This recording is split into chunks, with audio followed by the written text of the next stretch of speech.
आज आपण खूपच सोपी आणि तितकीच चवदार अशी साऊथ इंडियन रेसिपी बनवतो आहे।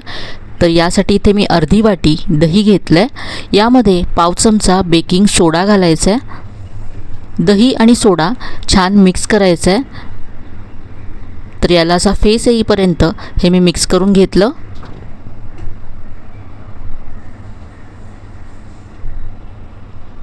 यानंतर यामध्ये 1 वाटी मैदा घालायचा आहे। तर यामध्ये तुम्ही अर्धी वाटी गव्हाचं पीठ आणि अर्धी वाटी मैदा असं सुद्धा घालू शकता।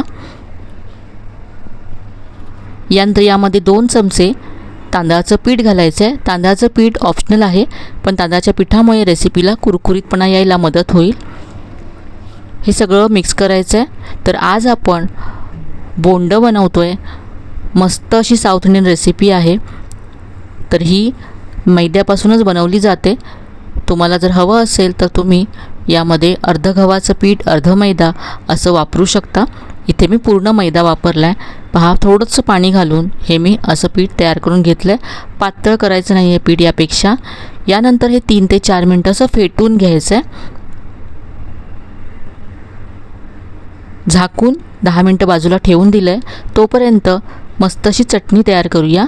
कढई गरम करत ठेवले। यामध्ये 1 चमचा तेल घातलं आहे।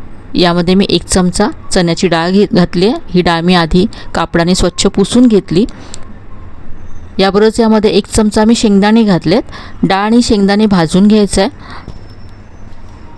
इथे आता मी आलं, लसूण, हिरवी मिरची आणि 1 लाल मिरची यामध्ये घालते आहे। सगळं छान आता भाजून घ्यायचं 1 मिनटं। याबरोबरच यामध्ये मी आंबटपणासाठी थोडीशी चिंच घातली आहे।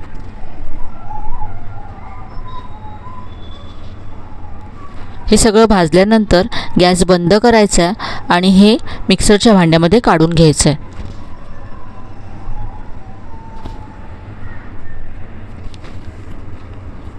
यानंतर यामध्ये अर्धी वाटी ओलं खोबरं घातलं आहे। चवीप्रमाणे मीठ घातलं आणि आता पाणी घालून ही चटणी वाटून घ्यायची आहे। चटणी वाटून तयार आहे। बाउलमध्ये काढून घेतले। यावरती मी इथे मोहरी, कढीपत्ता, उडदाची डाळ आणि लाल मिरचीची फोडणी घातली। तर ही मस्त अशी आपली चटणी तयार झाली आहे। चटणी तयार आहे। आता आपण बोंड बनवूया। तर इथे पहा, हे जे पीठ आपण सेट होण्यासाठी ठेवलं होतं ते छान असं सेट झालं आहे। पुन्हा एकदा 2 ते 3 मिनटं छान फेटून घ्यायचं आहे। पीठ छान हलकं झालं आहे पहा, आणि अगदी लवचिक झालं आहे असं। यामुळे आपली बोंड छान हलकी होतील। हे पीठ आता तयार आहे। यामध्ये आता आपण पुढचं साहित्य घालूया। तर इथे मी अर्धा चमचा यामध्ये जिरं घातलं आहे। बारीक चिरलेला कढीपत्ता घातला।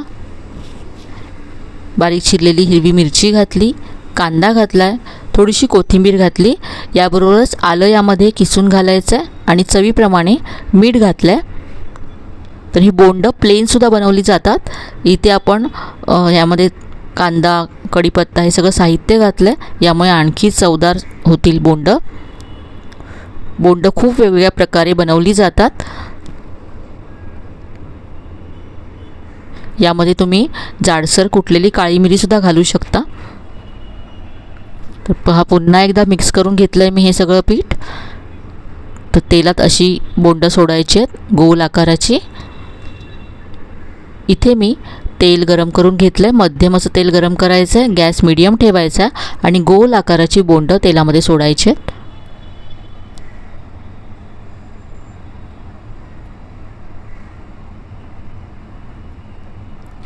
लगेच याला हलवायचं नाही आहे। थोडंसं सेट झाल्यानंतर बोंड फिरवून घ्यायचे आहेत। मध्यम फ्लेम ठेवूनच आपल्याला ही फ्राय करायचे आहेत। पहा, अगदी हलकी होऊन बोंड वरती आलेत।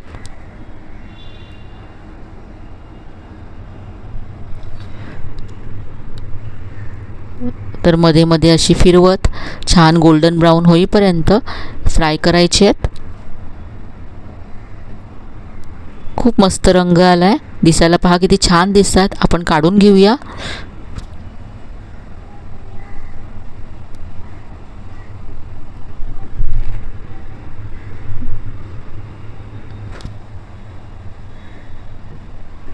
अशाच पद्धतीने उरलेली बोंडसुद्धा इथे मी तयार करून घेते। तर इथे पहा सगळी बोंडं फ्राय करून तयार आहेत. आपण जी चटणी बनवली त्याबरोबर इथे मी सर्व केलेत. खूपच सोपी, कमी साहित्यामध्ये बनणारी मस्त अशी रेसिपी आहे.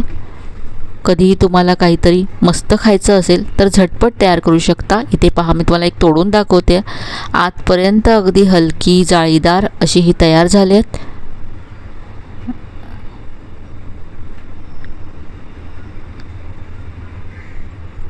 ही मस्त अशी रेसिपी नक्की करून पहा. रेसिपी कशी वाटली कमेंटमध्ये कळवायला विसरू नका. रेसिपी आवडली असेल तर व्हिडिओला लाईक करा, शेअर करा. चॅनलला अजून सबस्क्राईब केलं नसेल तर नक्की सबस्क्राईब करा. चला तर मग पुन्हा भेटूया अशा छान छान आणि नवीन नवीन रेसिपीसह. तोपर्यंत धन्यवाद.